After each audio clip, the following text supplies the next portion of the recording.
maka boleh membatalkan salat.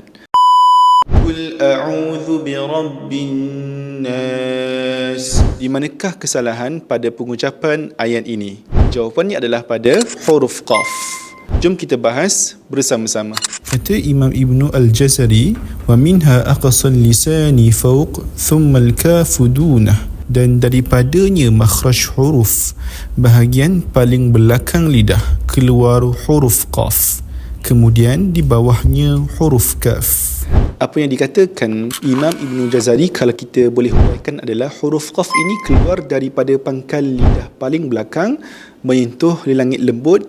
Huruf qaf lebih berat dan lebih dalam nak dibandingkan dengan sebutan huruf kaf.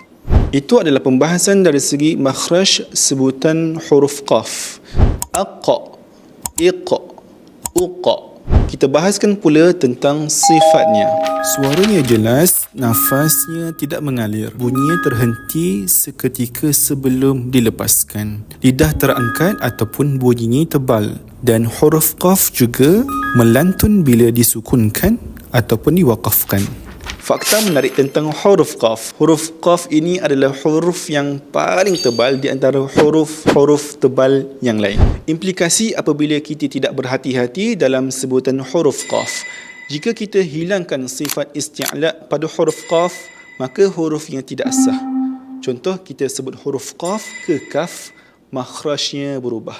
Contoh dalam solat, kita sebut mustaqim ke mustaqim, maka boleh membatalkan solat.